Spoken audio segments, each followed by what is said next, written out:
How's it going? Sonny here again from Swings. We went down and we caught up with the hooligan, Jamie Mullarkey, down at Freestyle last weekend. It was a great conversation with an absolute legend of the game. And then we were lucky enough to have Kasib Murdoch on hand, and he jumped in the convo about 15 minutes in. You know, it was awesome to be able to sit in there and just have this casual conversation with two of these high-level fighters. And I'm sure you're absolutely going to love the interview. Chat to you soon, Sonny.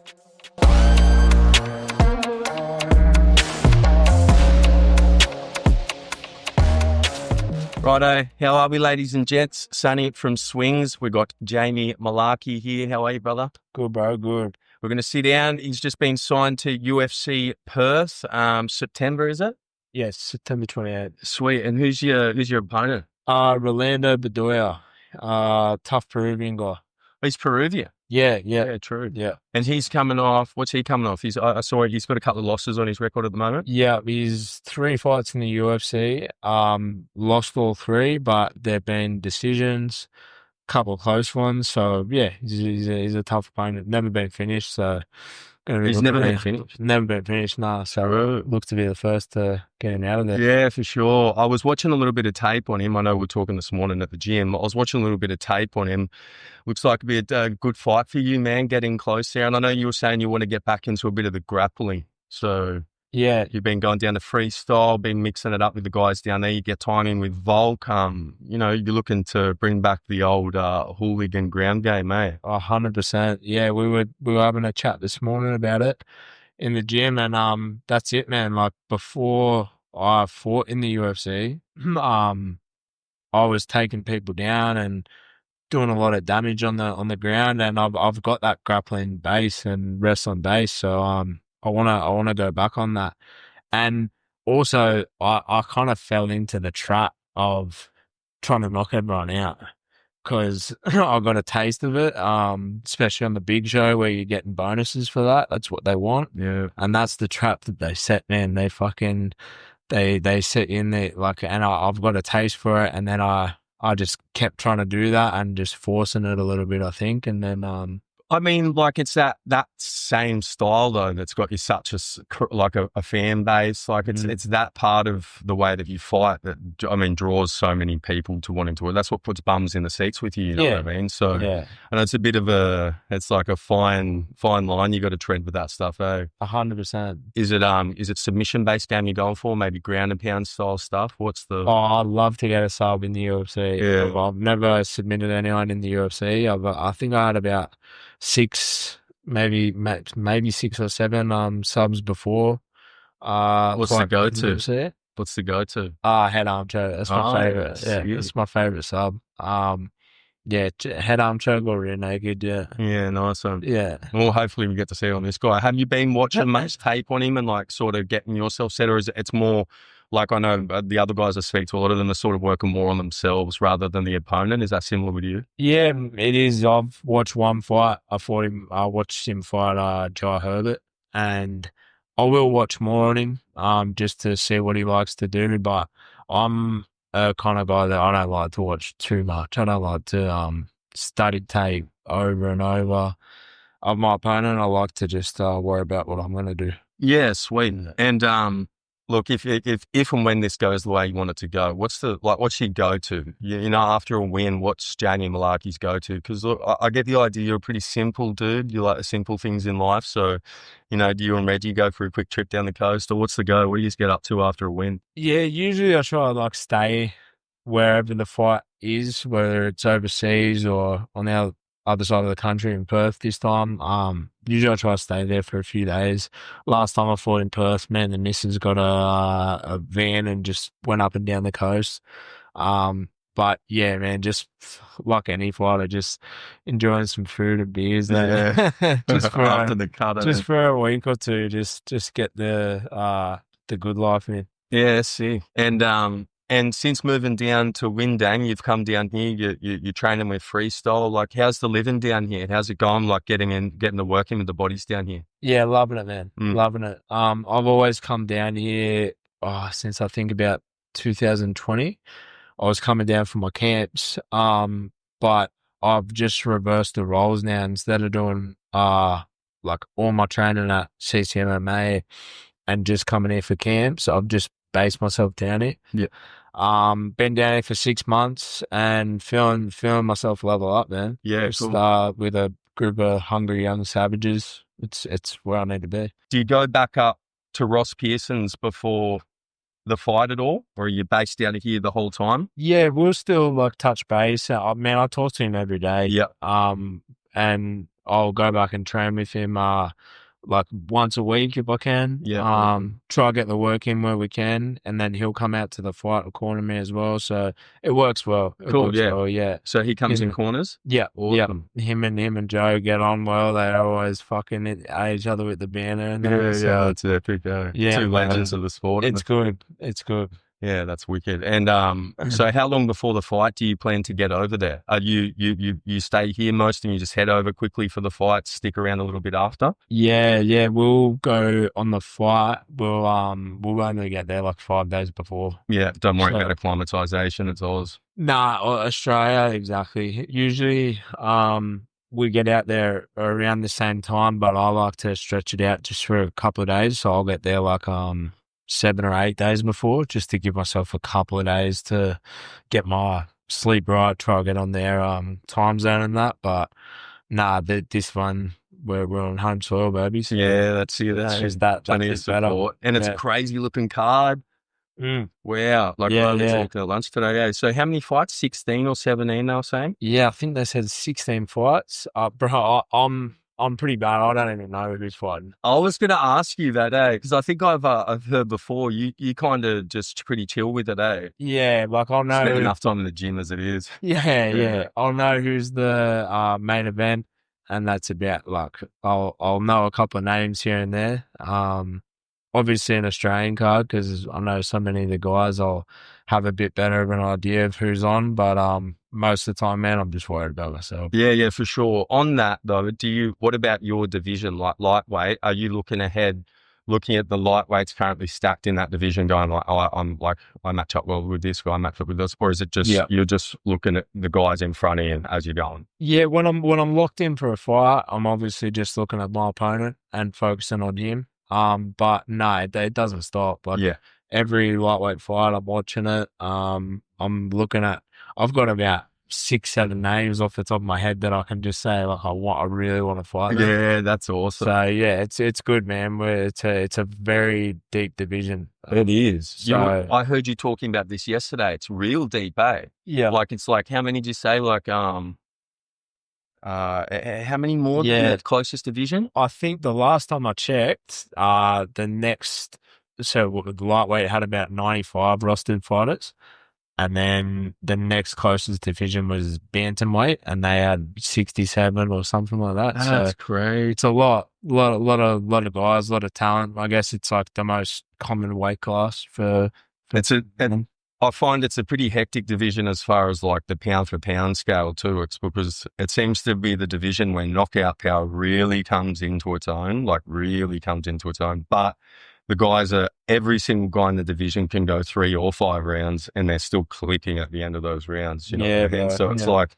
it's a pretty frightening division for that. Do you know what I mean? Like, especially as we were talking earlier, there's some big weight bullies in that division.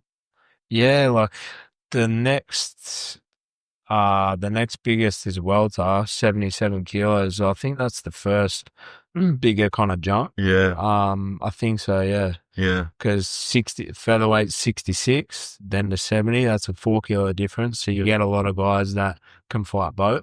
Yeah. But you don't see too many guys being able to mix from lightweight to welterweight. So we either get the guys coming down from welterweight or cutting to their skeleton. Yeah. The gym's absolutely stacked at the moment with fighters. There's so many contracts signed in your gym at the moment, so it must be absolute mayhem, like in there at the moment. Just like chaos training. Oh, it's great. We've got like 5 or 6 guys in camp every day. We're all going through the fight simulators and doing the specific sparring. So it's fucking, the gym's on fire at the moment. It's fucking good energy. Big time. Energy to be in there. There was an eye-opener watching you do those spiders, bro. Man, like that's got to be one of the major things that sets the freestyle gym apart in the regional scene. Oh, bro, I don't know how the boys do the 5 rounders like Kasib and Right. Bolt. They're it's they're grueling sessions, but yeah, it makes a difference when you are in there with a guy that hasn't been doing that really. Yeah, and you think like, this is, in my opinion anyway, I mean, I'm only an observer, but like for me, I feel like weaponizing endurance, like weaponizing, like endurance is a heaps dominant trait, like a crazy dominant metric in MMA. And that just looks like the fucking biggest like endurance person, bro. Like, so it doesn't surprise me that, especially through the regional scene, like the guys just managed to sort of blitz it, especially the grappling department. Take it out pretty heavily. What's the idea coming into this fight? Yeah, mix it up. Yeah. I want to like show the levels in all assets of martial arts in this fight. Really, I really want to mix it up and not be fighting him in one area of the fight. You know what I mean? Yeah. Mix up the wrestling, mix up the grappling, back to striking. I see it being that kind of a fight and just putting a pace on. Yeah, I noticed in a couple of his fights, he's decent at decent at keeping himself on his feet anyway, like especially with his back against the fence, he's got pretty decent, getting the underhooks and keep himself standing. But from what I've been told, man, you're like pretty strong along the fence, pretty good at getting them to the ground along there. Yeah. We just haven't really had the opportunity to see it much in the UFC. Yeah, it should be a good test for me. So to do exactly that and fight him in different ranges as well. I think he'll want to stay long and stay at like a kickboxing range. Yeah. I think he'll be happy to do that for 15 minutes. So mixing it up on him and breaking range is going to be big, I think. Yeah. And I mean, like that whole Peruvian having to come over to Australia to fight, you on your home soil too, like that also works in your favor. So what were you saying? Like, tell me about that again. Once it's all said and done, once you reach your dizzying heights of your fighting careers, like where do you want to go? Like, what's the plan after? I don't know, but he said he wanted to work with the youth, and I was like, "It's something I want to do as well." And I feel like it could give either those troubled youth or just those ones that are a little bit lost, kind of some direction. I always found when I was like growing up, I wasn't like a bad kid, but like if I wasn't training, that's when I could almost drift off or start getting distracted and almost start doing stupidest shit. But then when I had those goals in the direction, then I'm like, I'm not phased like about any of that. And there's like a lot of young males that just need like a good male role model too. And I think that like fighters can connect with them so well. Not just because I'm a fighter, like I'd like to just do that anyway. But I think that they just have a lot of respect for you. And yeah, that's a good point. Yeah, bro. It's that instant respect thing. Hey, you don't have to fight to get respect from them. It's already there. So like mentor. Which to be fair, I kind of feel like even the boys at the gym, they still kind of do that to me. Like even like I'm like a young adult, but like I still look up to the boys around me and look like, I don't know, for direction with them. For sure. Believe it or not, man, I'm 37 years old and I come to the gym and I look up to you guys. Like I listen to Colby. Colby's 25 years old. I listen to you. I listen to Mullarkey, and I'm still more than happy to duck up to the fact that I can learn from you. I can learn from him. I can, you just got to, I think it's more, once you've reached that thing where you respect them, I think once you do that, you can absorb more of them. You know what I mean? But until you do that, you just can't. Like you just don't take it in. Yeah, hugely. And that's not a trait that everyone has either. Yeah. Like you have to have that trait just to be open-minded and say, look, I can learn off you. Okay, you're like that. Like that in the gym. It was probably like a fighting thing as well. I was just thinking that. You can't even like Volk, like he's like at the top, but he's still like been learning off like lower level people. You can't not learn off someone. Yeah. And like that's what Ross always said to me. Tough guys never make it in our sport because they want to be alone. Yeah, and they'll win street fights, right? They're used to being the big dog. Come into a gym, man, against pro fighters, you were going to get back. Yeah, you're going to get fucking humbled, and I hope makes you more humble. Yeah, exactly. But if you can be humble, that's what I'm saying. It either humbles you and you go, fuck yeah, I want to come in and keep doing this till I can beat these guys. Yeah. But most guys don't want to keep taking those hidings. Most guys want to fucking be the big dog. So they're like, And I'm let's not not, going back there. and let's not, Yeah. like for me, call a spade a spade. That's weak, bro. But to me, that shows a weakness in fortitude, like in your character. Like if you're not prepared to suck up to, look, man, fuck. Once you come in and watch you boys working in there, like street fighting, like the whole conversation is an absolute load of shit, man. Like any of it is just a garbage. They have no idea, like really no idea. Like, and I'm a person who, like, to sound like a gronk, but I've had those through my entire life.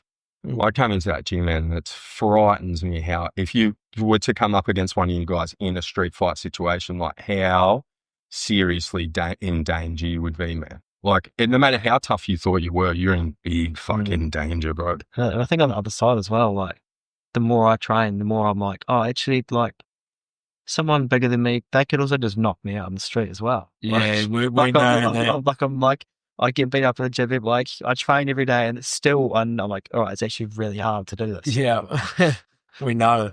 Yeah. And anything can happen in those crazy moments too. Like if your hand's down and some dude just punches you in the street, like, fuck, man, he's only got to hit you a little bit of pressure on the jaw and anything. Different circumstances, right? Yeah, especially if you're not ready for it or something. If your hands aren't up, doesn't matter how much training you've had. But And going off that, I think just another thing to add to that is, like, look at me and Colby. We're not intimidating looking guys. Yeah. Even my nature, I'm not a fucking tough, intimidating dude. So when you get these street fighters who are fucking all out on the street and knocking guys out, and they're used to being the alphas, when they get towed up by a guy like me and Colby, they fucking hate it. They can't stand it. Yeah. Like, and going back on what we were saying, it's like you can either learn off it and keep coming in and get better, or like Ross says to me, most street guys just can't do it. yeah, They can't take the lickings. and it's a challenge then, and challenges are a whole different thing because, like, it becomes like, So ego. yeah, that's right. It's just an ego thing. Yeah. And I think it's constantly like that as well. Like, even, I don't like losing. So, like, I go to the gym every day and like, the down, it's a tough road. Getting beat up by all these guys. Like, I think the big thing, Kasib is so fucking competitive. Yeah. He's the most competitive guy I've ever seen. Like, in the weight room, it's funny, we always have a laugh because, like, whoever stacks up the weight, if, like, I'm a lightweight, right? And then he's bantamweight, he's like a fair bit smaller than me, and I'll stack up the weight doing like whatever I'm doing, a hip thrust or something, and I'll be like, Kasib's going, I'm like, do you want this off, bro? He's like, no, leave it on. Oh, I'll fucking do it. It's like, all right. you don't want to take the weights off. No, it's like a unspoken rule. it's like Friday. Yeah, you can't take the weight off, but we joke around with it. We're just like having a laugh about it. Yeah. But does Volk get in there and do the strength sessions and stuff? What's his, like, sorry, because I mean, it's fabled that he's obviously strong as fuck, but from the mouth of the guys doing it with him, like, how strong is he, like, pound for pound? I don't know if he's lifting like 100% on the bike. A lot of the stuff we do, it's stuff we're not lifting 100%. yeah. But I'd say if he wanted to, he would lift a lot. But that's the best thing about Jaff, bro. Yeah. About Jaff and Mick.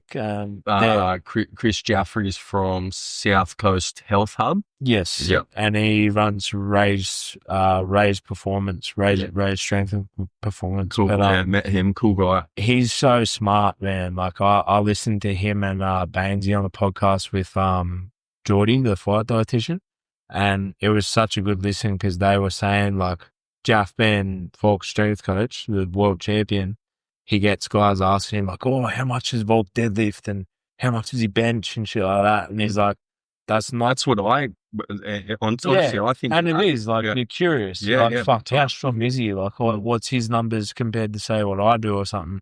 But you'd be surprised because they're not trying to achieve that. And that's what Jaff says in that podcast. He's like, we're not seeing what he can fucking break his back lifting in. We want to get him this month. Functionally strong. So my favorite thing about Jaff is, like, and he's probably said this to you too, Case, your main work is in the gym, like with Joe on the mats. what we do is we get you strong and we get you able to move well in the gym, and that's what we're looking to do. And we're looking to like prevent injuries. Yeah, I was thinking that. Yeah, like minimizing injury through just mobility and stuff. Yeah, and the strength training, that's the foundation of injury prevention. Yeah. And do you guys do, when you go there, is it explosive stuff or is it? Yeah, it'll change. Like, so at the start of camp or like out of camp, we'll do like more higher strength stuff, and then, or for me anyway, and then as I go through the camp to get close to the fight, that's when it just gets more like fast kind of twitch, explosive stuff. Probably similar with you. Yeah. 2 seconds. I'm just gonna check this camera. Yeah, man. I was surprised at like how much they like taper off. Yeah, The camps. even like for like talking about the numbers and stuff, like that's kind of almost helpful. 'Cause, like I used to want to like just lift as much as I could each time as well, but it's actually not like progressive. Like you're going to do that and you're kind of going to cook yourself for the next session. Whereas I suppose with Jan, it's just very much progressive overload. And saying that like we just want to be strong for fighting, we don't need to be strong for lifting weights, which is a huge like thing. Like mentally, I'm like, I don't actually need to lift deadlift 200 kilos. Like I can just do 100 and like just get my rep. I'm still building strength, still getting stronger, and I'm not cooked for my next session. Yeah, and have you heard of that fascia training? They're like It's what Wei Li does. So it's some Asian dude sort of pioneering it. Yeah. Fascia, FASCIA. It's like, is that all the ISO holds?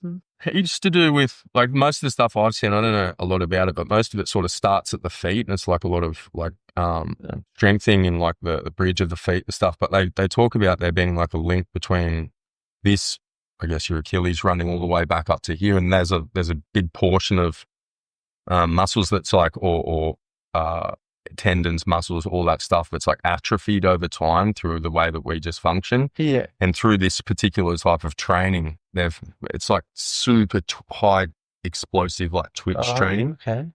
Wei Li does it, that Chinese chick. I watch a fair bit on it, man. Heaps of the American NFL players use it now. Okay, interesting. I just had another thing. I've seen this one thing they start with, and it's just like a towel on the ground, and they wet the towel and they just scrunch with their toes and just draw the towel up in between their toes. I have heard about that. Okay, so that's fascia training. That's like the most basic form of it. Yeah. Man, they reckon that shit's crazy. What does it progress to?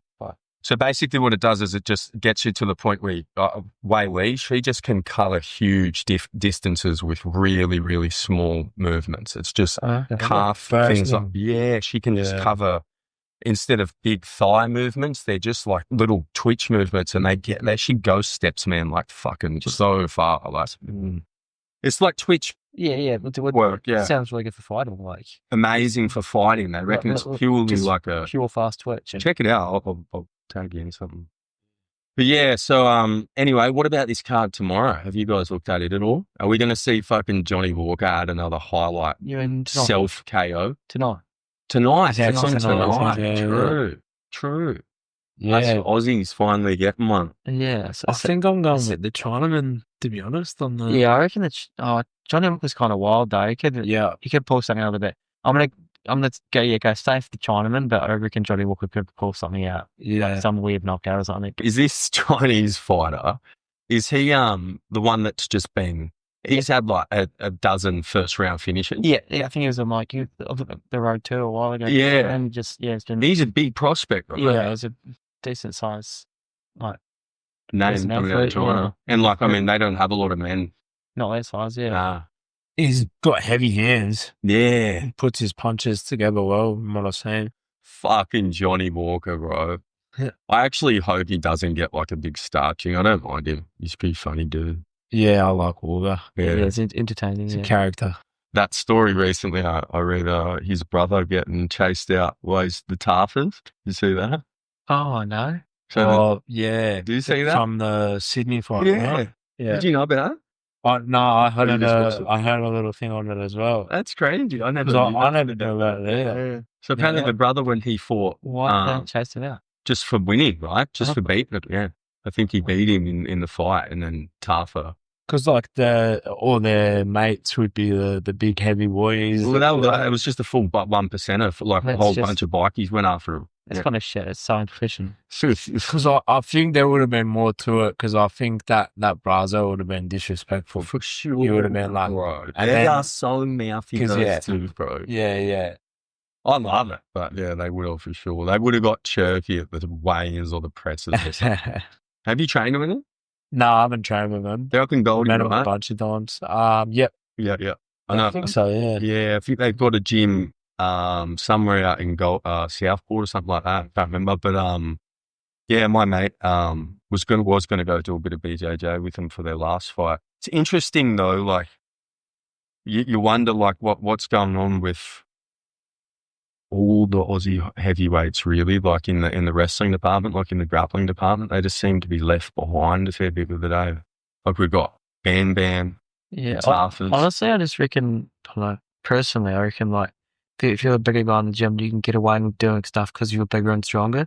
Why you don't change it? And then I think those habits kind of come out and when they're in the cage and they're with another big guy. That's what I reckon. That's not a bad 'Cause- shout, you know. Because surely they're not, that they've tried to fix their holes, that surely they're not stubborn enough to not even work on it. Like they obviously got a hole there, they're going to try to work on it. I reckon into what we were saying before, like about lack of big guys. Yeah. You know, like it's hard to get a lot of Like probably the people doing the grappling are probably like, Yeah, that's a good point. even our middleweights are like it's hard to Yeah. get gyms invited to middleweights. for and sure, stuff, like- especially in Australia. Like we just don't have a lot of big guys. You Eh? don't think about that, eh? Like Especially how many big big gyms are here? like, they're actual heavyweight.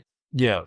And so what's the thoughts on Colby and Colby on his next fight? What do you boys been? Have you just looked at his opponent? There's Yeah, nothing on him really, eh? I've watched his 2 fights in the UFC, or one contenders and one very athletic. Yeah, I watched that. He's explosive striker. Yeah, explosive Yeah. striker. Gonna be hard. I think it's gonna be hard in those initial grapples to like, just very athletic. Like, gonna be hard to hold.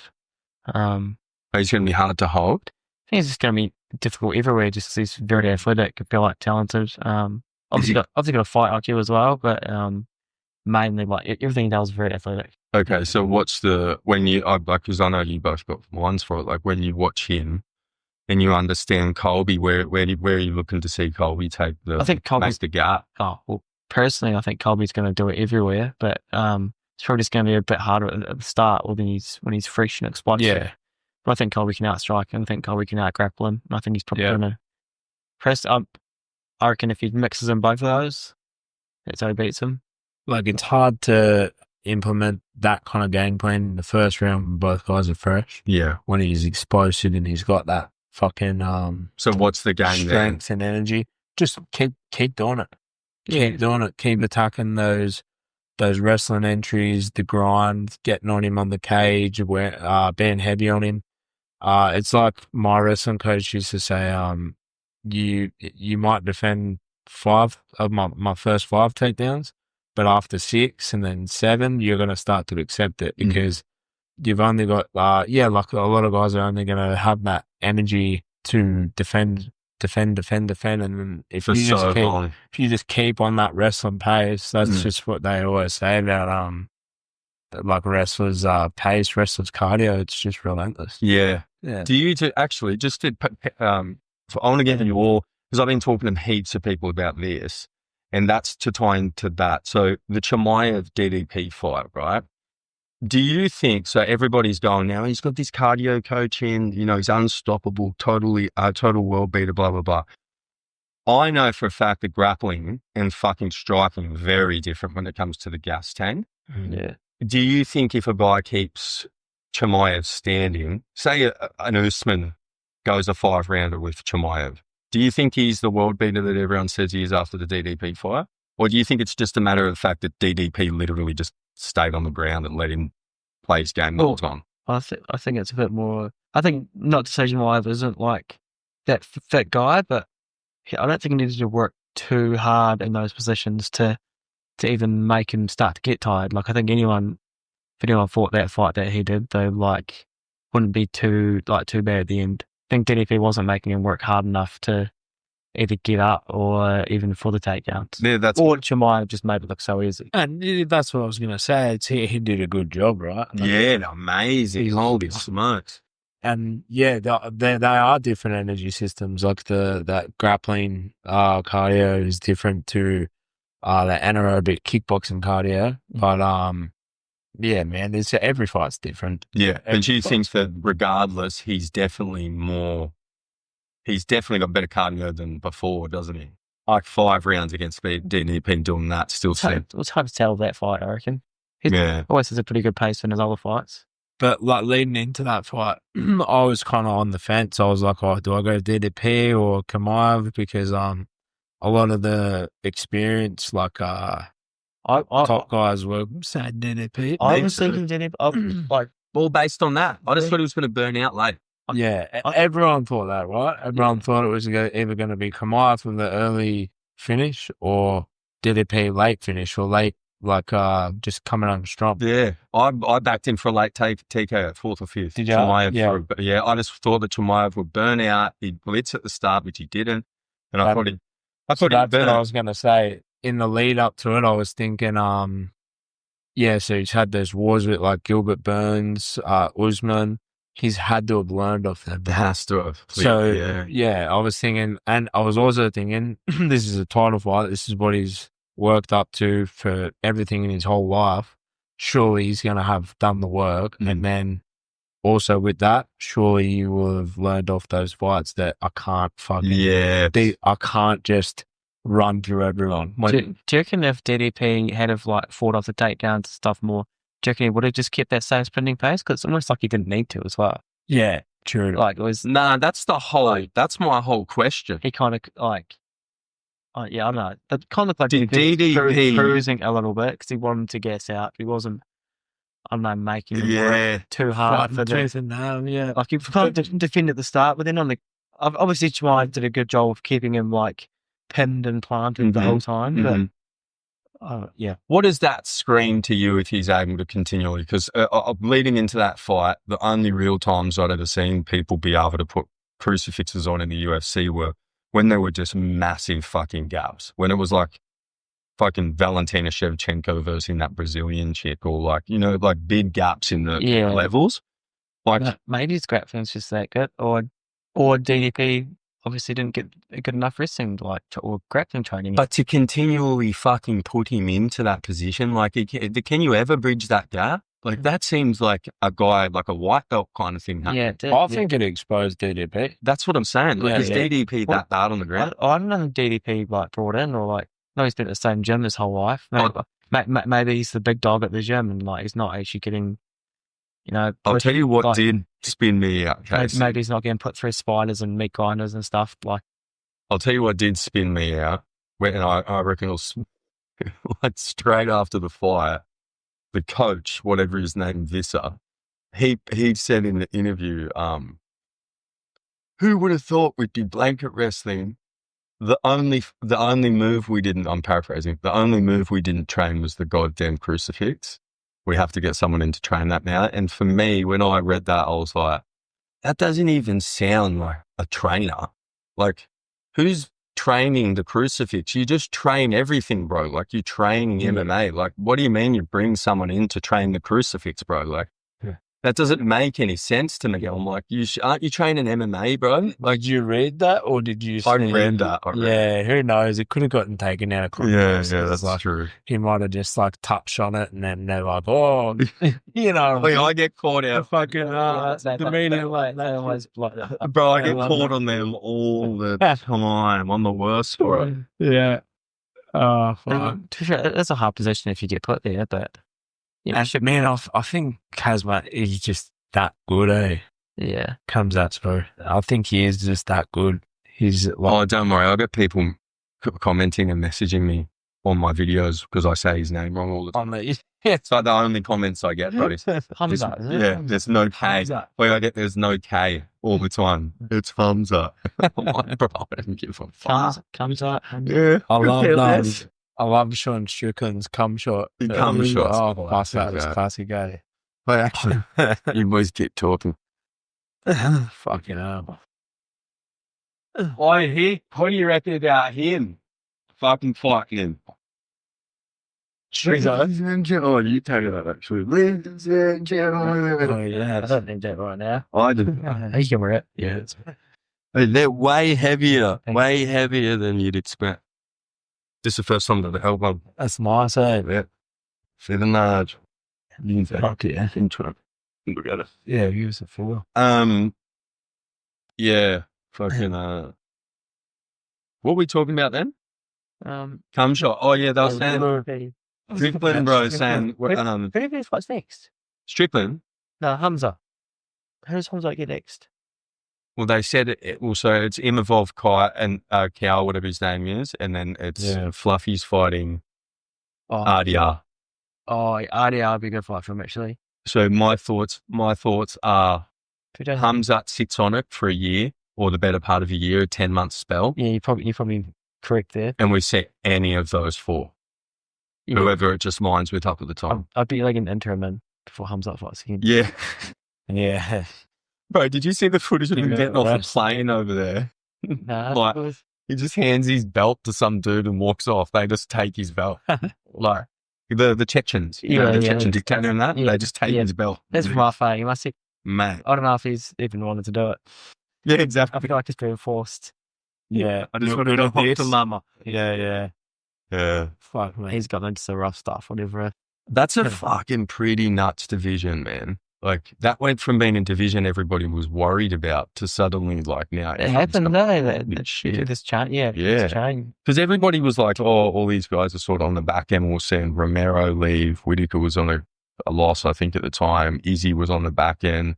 Now had all these big names sort of leaving the division, and then now it's like bang, bang, bang, What's bang. been happening? Huge. Barayo came in, RDR came in, all these names. This Fluffy Hernandez come out of nowhere. Like, he's a monster. All those bigger names are kind of like skin to that stage. Like heaps of them are like falling off. Like Dustin Poirier's retired. Like what division? Yes, that's what I was saying. Or just that generation. Yeah, bro. You've seen in the last even 5 years, like there's big shifts happening where a lot of those top 10 guys, it's just changing with the new generations coming through. And like in this sport, I feel like it doesn't last that long either. I think that is just there's always the next names that you don't know about, and then one or two good performances, and they're up there. Yeah. It's the most competitive sport in the world. Hectic. And the thing is your division, the lightweight division, has probably the most pay-per-view stars. Like, they had every reason to keep them chugging out the big fights, you know, their top end guys in lightweight, and still just killer after killer after killer coming up through that division. That's the hardest division by far. Like, even like the top 20, top 30, like it's just stacked. Yeah. Very. What were you going to say, Bantam? Oh, I just feel like every division is like that, bro. Like, Bantam feels like the most underrated division, man. Oh, Bantam is fucking killers. And I just think people underrate the fuck out of it. Like, they don't give it anywhere near the love it deserves. It's a hectic division. Yeah. I feel like if it goes probably 55, then Bantam. Yeah. And then, not to say featherweight's awesome, but like there's a clear champ. Yes. And it kind of, it feels like there kind of always is, like, where I feel like 55 and like Bantam, like, you could have a new champ next fight. It could just keep changing. Wait, that's funny, eh? I've read that stat. The fucking featherweight division's champs. It's only had like 5 champs in the last 15 years or some shit. Aldo, then McGregor, Max Holloway, and Volt. Yeah, like these huge stint champs. Yeah. Which makes no sense because it really is a fucking another super dynamic. You can't even say that. Because it's lack of exactly. Like, because look at the killers, you know. It's one of the most. Look at Volk and Hollow, like Volk, and look at the whole. And then Bedoya coming out, like, look how good they do against that, isn't it? Lightweight, and that's where I honestly think that it's kind of the same in every division in a sense. Yeah, like it's times, they're just going like it's timing is everything. Yeah, timing's everything in this sport. Must say though, the fucking 2 divisions that seem to consistently let down the most would have to be light heavy and heavyweight though, eh? To be honest, I don't like watching heavyweights. Yeah, well, they seem to be like if they're not absolutely elite. They're just like slobber knockers. You know what I mean? Well, it can be really exciting or really boring. That's what I mean. Like real, just slobber knocker, like fucking. I suppose it's Run out of gas. a little bit different of a style of fighting as well. Like, Yeah, it is. it's so big, like it can take one punch, but then like that's why I sometimes think it would be hardest to stay on top in those divisions. That's why I so much respect to John Bones, bro. Johnny Jones, like fucking, he just killed everyone. Yeah, and you can get knocked out with a jab at heavyweight, like quite easy. Like, you know, there's no room for error. So before Jones, it was like it was always changing hands. Even when Jones was a for a start, like it was still stacked. It was like Rashad, Rampage, Leota Machida. There was like so many champs through that period, man. That's why I think you can't argue. You just can't argue like skill level. He is the GOAT. Yeah, freaky. How can you argue it, man? Dude. He's so wild outside. Like, it almost makes it. I wish he just like stopped trying to be a good guy. Just like beat the like homelanded it. Beat a menace that he had. Like, man, that fucking one. I can definitely love him more. People would. It's the fake stuff that people don't like. That's what makes Jones such a beast. Is he's not he's not a normal person. He's a villain, eh? Yeah, bro. He's a bad motherfucker. When Joe Rogan said he'd be the type of dude that would be right. That's what I was thinking. It's so true, bro. It's true. You can't really expect. And you know, I used to, like when I was in the military, you'd meet the SAS cats and stuff, and like I know a few of them, and you hear these stories like the one where old mate, he's getting stitched up now for all the killings he did over in Afghanistan and stuff, the Aussie SAS guy. And then when you see what these dudes have to do for a living, you're like, how can you expect them to be normal? Yeah. How can you expect them to come back into like normal life and be normal people? And you think the same with John Jones. Like, how do you expect this dude to have his entire fighting career basically a chess game? Like, because it is. It's all mental chess with him, everything in and out of the ring. Even just think like all the exposure. Like, look at Conor McGregor now. It's a different like his life must be like. Yeah. Well, that's what I don't think anyone can control that beast of fame and like the whole fucking world like getting around you like that. Like it would change you. It would change me. You're talking about the Conor one? Conor, Jones, Jones's ones is I like Conor's much better. I like Conor's arc much better. That's a dude that just killed it in his career and then just like let it down and made all the sacrifices during his career and now whatever, you know, have fun with it. 100%. You know what I mean? So I enjoy that arc. Yeah. John's one, I'm like, bruh, like stop pretending. Like when he just stop faking. Everybody knows you're a psychopath, bro. Yeah. Everyone already gets it, man. But what did he say in DC? Like, I beat you after a week of doing cocaine. Yeah. Well, what about the other day? More stuff like that. Yes, and then randomly the other day, DC hadn't even said anything. So you're saying instead of trying to fake ban this good guy? Yeah, well, shit in that. I get it. I'm with you. Just lean in. Own it, bro. Yeah, nobody respects honestly, the fake. People would like him more. Yeah, I'd like him more for that. Like he's an amazing fighter, but obviously like a piece of shit outside of. Well, you just think but look, you only think he's a piece of shit because he lies to you. Oh, he does some shitty things. Yeah, but fucking Mike Tyson did heaps of shitty things, bro. We love him, man. That's true. Because he owns it, bro. And he's not pretending. Look, a guy like John Jones is projecting out to the world that it's better to be a scumbag and then tell everyone you're good. That's true. Yeah, man, fucking own it. Own it, bro. You're an absolute top level fighter in the most hectic sport in the world. You're the GOAT, man. Yeah. Everyone knows you're gonna have something wrong in your head, bro. I guess it would be hard though when you've got endorsement deals, you've got all this, you've got like your family, all your people, like they'd all be in your ear going like you gotta be a role model and be like. you kind of try to be this other person as well with all those eyes on you. And I had only just thought of this. He kind of went through a weird time too. Like, remember, PC was heavy, like it was heavy left wing too for a period there. Like a lot of his stuff probably got very, very blown up too, like all his things. Whereas in the current times, people would be going, yeah, like when he's fucking drink driving and that, people would be clapping him on. But 6 years ago, that was like the worst thing in the world. Yeah. It's funny how we're all talking about this and we've all like, I've never lived a day in that life. Oh, it's funny. Yeah. It's easy to sit on the couch. They should just be like this. Wait, fully sit on the Yeah, we are. That's why I was just thinking about that. That's why you're watching fights. Oh, you should be doing that. Like, yeah, exactly. That's what we're doing right now. But in saying that, he definitely I love it. Yeah, he's probably tried to belt. He's probably we said normal person is like not a normal person. He's but not a like, normal person. Nah, bro, that kind of just goes through his own stuff as well. Yeah. No, you just hear with some of the shit he says, like some of the stuff, like he's obviously trying to keep control of like that type. Well, he's probably on camera like so much in his career. Yeah, but that ain't that hard. I watch Volk do that all the time, bro. He does it like fucking cruising as.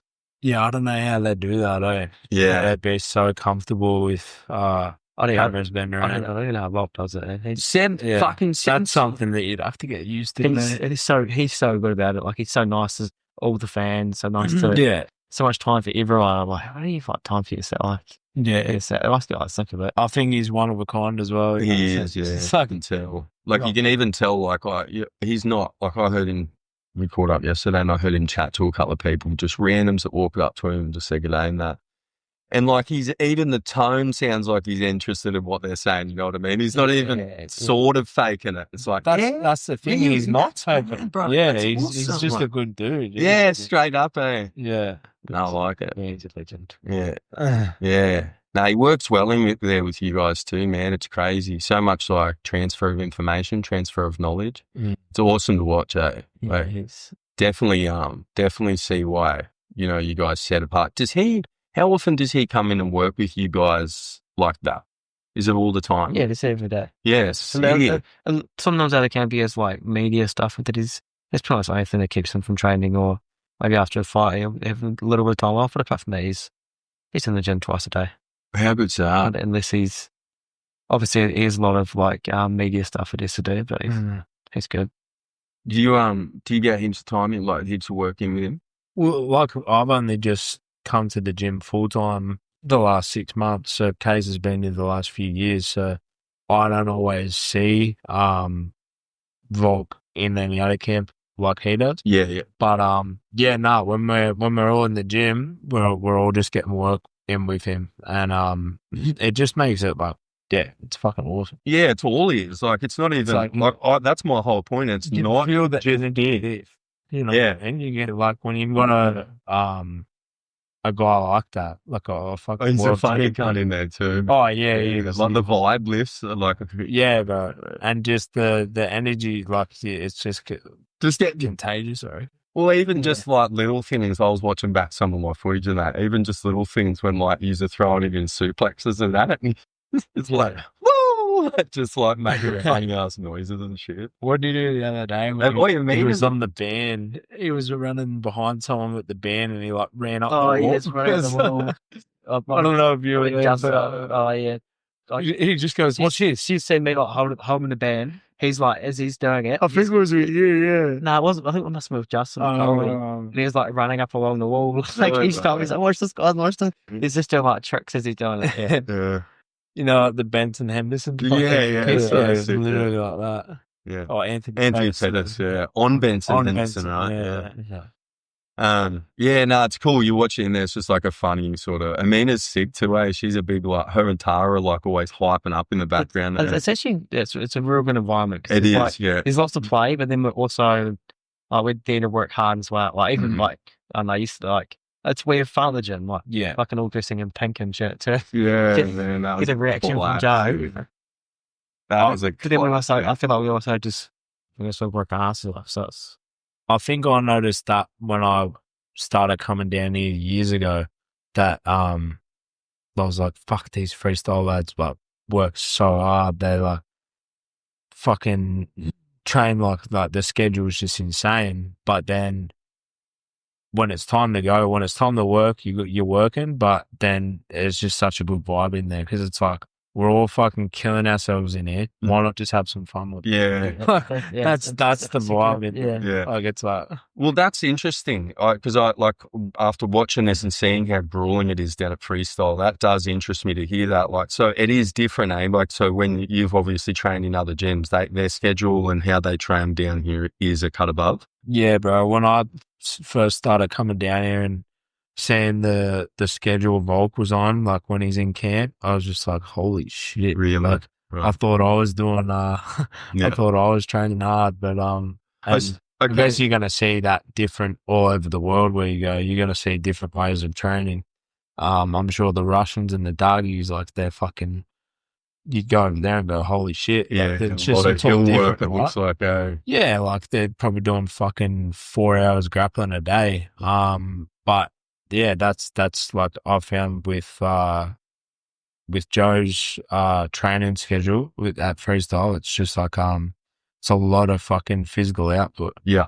And then you got Chris and that there, Chris Jaffs and that there to help you keep it. Yeah, bro. The Yeah. intensity is very high as well. Yeah. So I feel like we have a lot of purpose for the stuff we do as well. Do you feel like that's do you feel like, say, for example, like Georgie Mango's had that problem with Silva, like in this last fight? Like obviously the grappling down here. I don't know. I know he does like similar, like he does like Shark Tank stuff. I know a lot of gyms do that Shark Tank. Yeah. No, I don't mean that. I just mean sort of like I believe that probably they do Shark Tank stuff, but do they do as grueling a grappling heavy Shark Tank style thing that you guys do, where it's fucking just like Maybe they don't focus on it. It's just like, I feel like we have a really good like wall wrestling and like we use the wall because we focus on it and we like Scrambles. scrambles, bro. yeah. Well, it seems like it would be, if you thought about it logically, it would be where the Aussies fell behind in comparison to the rest of the world. You know, Yeah. we should really have strong boxing and stuff, strong the striking sports down here, but you wouldn't really think we'd compete. But I mean, fuck, like if it's just heavy MMA grappling, grueling MMA grappling, you guys have it. I wonder whether these other fighters should come down here and do some time with you, do a camp. Come and see what it's like, get an idea, because fuck, you don't want to get control wrestled for 3 rounds, man. Well, it's always a tough room, like, which is probably why we want to do it, like, There's no easy rounds. That's my point. Like, and bro, you grapple a lot. and I think we think about those little battles as well. But to be fair, like we'll fight each little battle. We're fighting really hard. We're like, I know some guys might go straight to their bum. Where we're like, there's a few different levels before we even get there. Yeah, and we're going to fight each one of those. Yeah. I have noticed that. There's like even just knee down, leg Even plan. just get like a body lock on a cage or something, and like get a strong position before you take them down. It's hard to get. It's hard to get. Just get like. Yeah, and that's what I was saying when I was watching like you guys all sitting around at the wall when you were doing wall work the other night. Like you Volk locked your case, were all over in the corner, and you were all talking together, and it was those little tiny details you were going through, and that's why I was like, "Fuck, that transfer of knowledge." Like you were going through every little sort of like, "Oh, and if he does this, and then it's his leg there, my bum's going to go there," and like, it's crazy, man. And we'll kind of do like we've UFC fighters, like a whole group here. And we'll like add little bits in as well. Like everyone like kind of does something a little bit differently. Like Jamie, like, I'm like, oh, I didn't really think about that, but like. It kind of helps. It's like helps. Yeah, it's just a bit like for me, it's just like a lot of big heads, like but not big, but you know what I mean, like a lot of minds, like big minds right in a little small space, man. Yeah, I think you need to do that as well. Like I love down here, everyone fucking spends half an hour for the session talking about those little details. Yeah, that's mad. I think also, I don't know about other. I haven't been to another gym where like everyone is just open. Like about telling them what we're doing. Like I don't know, like if Jamie's doing something to me that's working, he'll like tell me exactly what he's doing. Like, and then like and we'll work out how to beat it, and then like you have to get better at it. Yeah, it makes both of us better. Oh sweet, no, I can't understand that. Yeah, attacking there or if I'm defending there as well. Yeah, I feel like I know we do that very very well.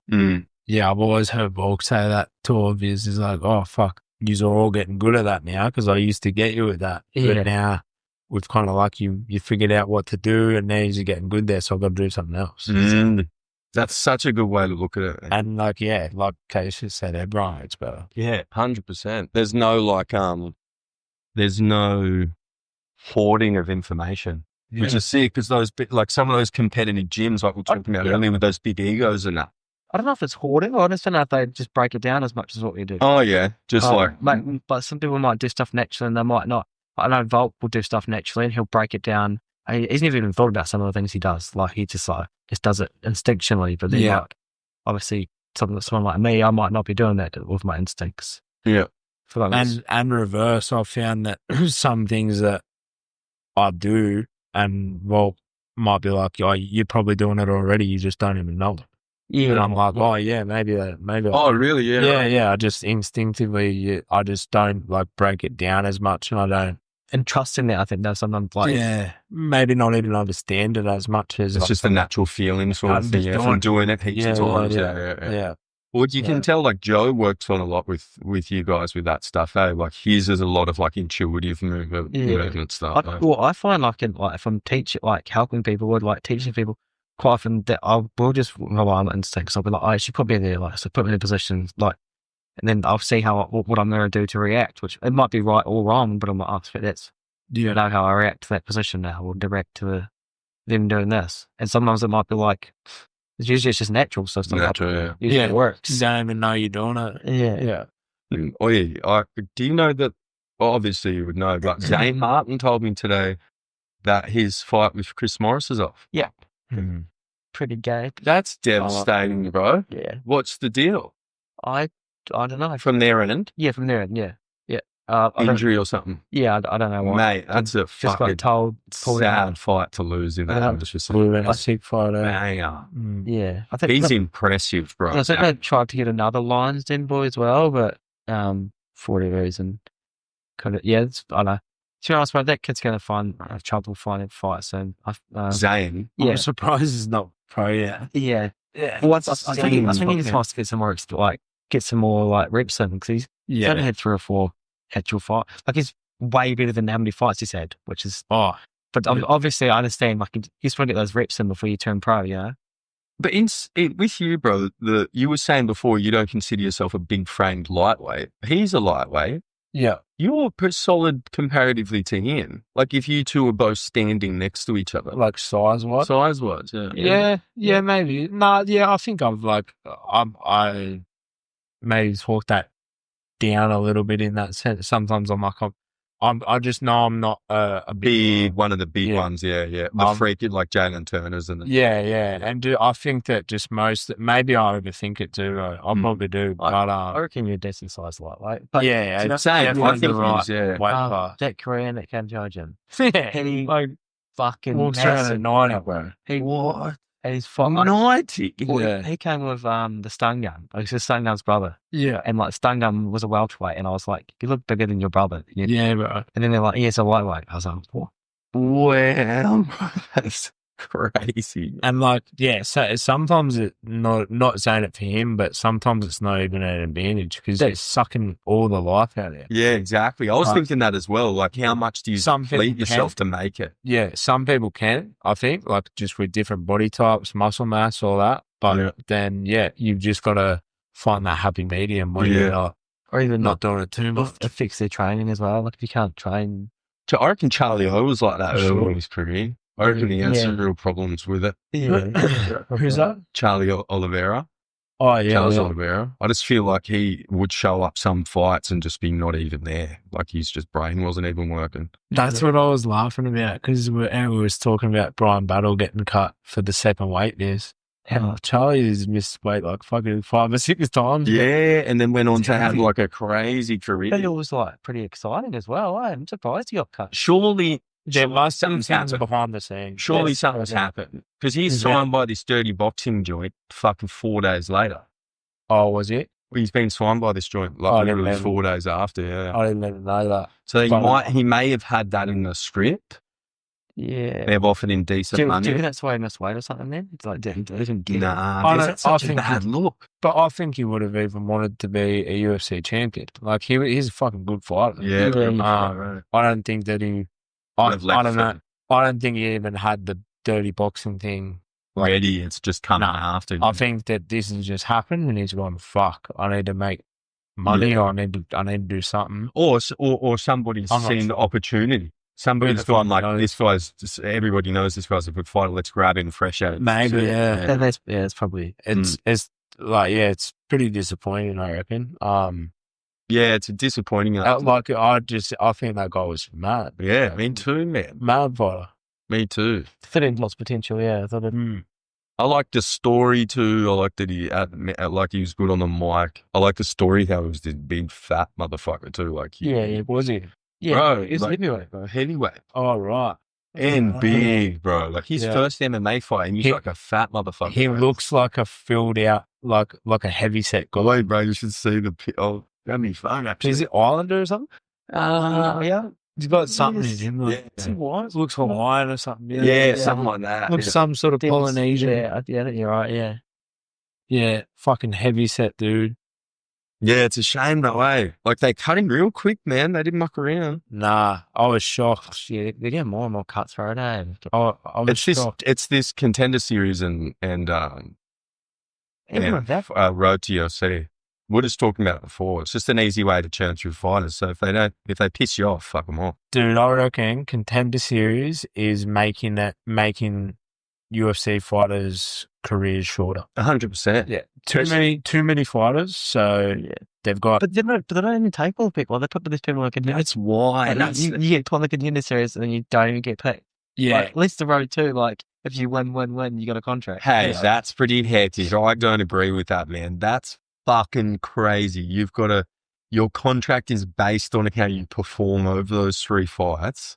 If you get 10 points for a win or whatever that affects the overall money value of your But fight contract. what what is this road to? That's UFC? road. Yeah, That's how it hectic. works. So if you have I 3 heard that. decisions, you get But what pretty bum contract. what if you get 3 exciting like awards? Like I wonder what the contract is then. surely they got to take that. And yeah, if you're going in there and like First contract 50 and 50. just holding But- holding or something like that, and You going in on 10 and 10. yeah, but like we get knockouts. But what if you're like trying to finish the fight the whole time?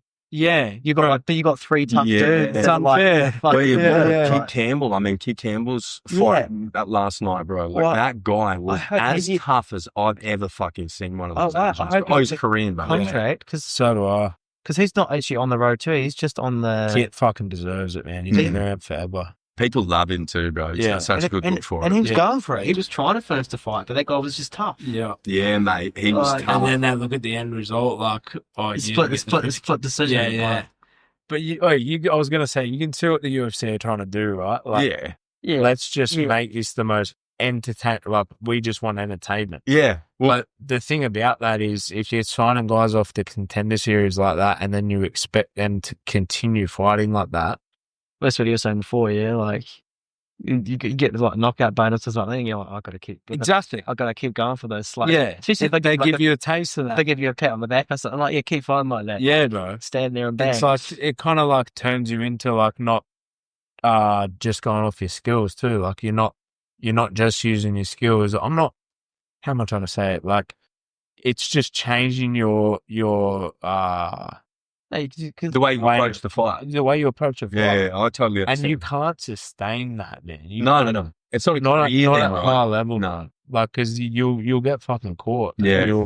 You won't have your best performances. Like but that's good for them as well. Like, It's all tailored for And them. it's- you get knocked them out or you get caught. Like, Yeah, yeah, kind that's of what they want. Yeah, but it just like you said, it just really shortens the longevity of these careers because yeah, if you're forcing guys to get into these massive firefights, there's a good chance guys are going to have 2 losses in a row.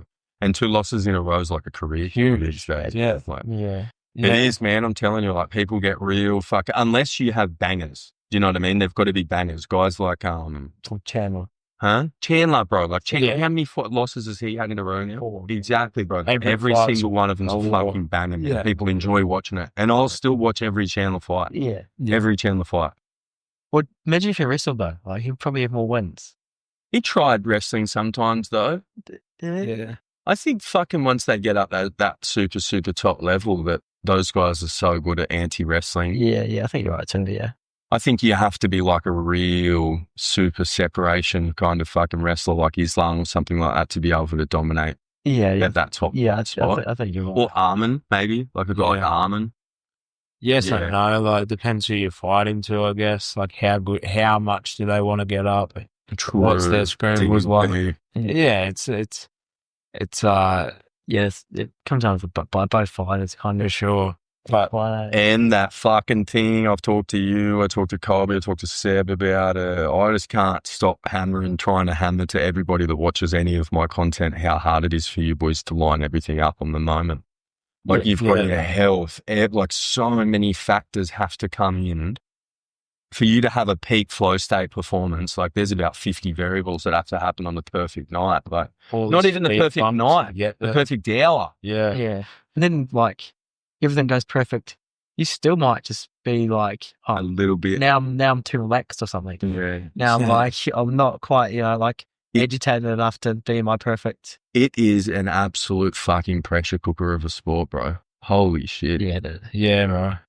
And I've learned a lot off Ross over the years of, like, because he's had 30 UFC fights. A lot, man. Full legend of the sport. Yeah, bro. And he's always tells me that your mind going into the fight in the last like 2 weeks or week of camp, like, it's all mental. Yeah, he says that a lot. That it's just so much getting this right. And I actually saw Taporia, little video popped up on Instagram before of Taporia saying that like the mind is just so overlooked in this sport. When you're in the back for hours and like this is the most important muscle. Not all these muscles. He said, like, this is the most important thing for fighting.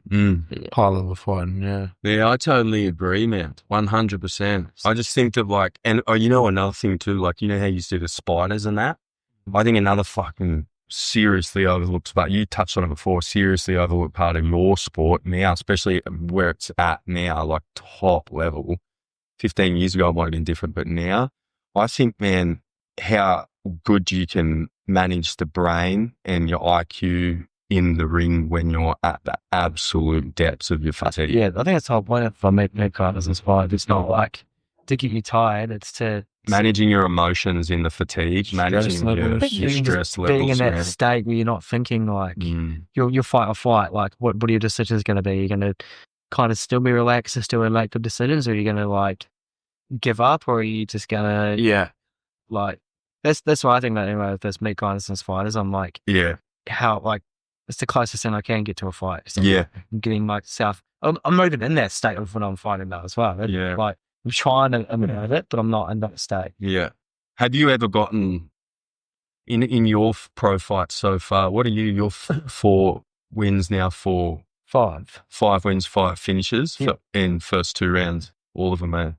Nah, first one got to the 3rd round. Okay, 3rd round. So have you felt like you've been dragged into your depths in any of your pro fights? Yeah. No. No.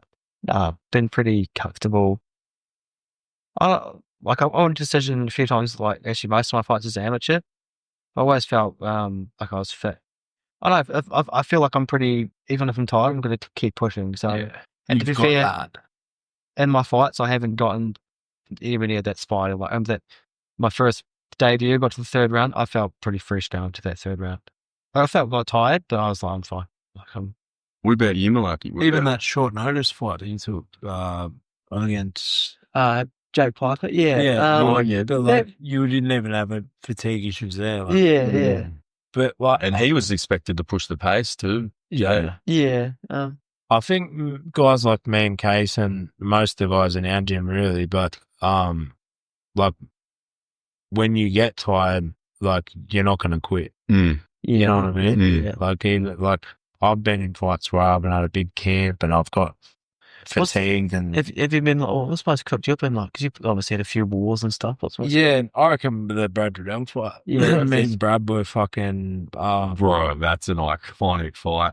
But that's what I'm saying. Like, I mean, there wasn't a massive camp for that. I wasn't in the best shape of my life, but when I'm Do you know what I mean? Oh, Like, absolutely. we're not 100%. gonna No. we're not gonna slow down and just give in. No. Or we're just gonna go like, Yeah. let's go for it. Yeah, Like, yeah, 100%. like we're always fit, we're always training. So, And you both have that entertainment factor too, where you both like the bill and end of all of it. If you can, you're going to get into a fucking trade off like at times. Not like, obviously not like a fucking stupid one, but like you guys both like to fucking bang when you can. You know what I mean? and then I reckon the spiders and the meat grinders and stuff, they just get you more and more like comfortable being there. Yeah.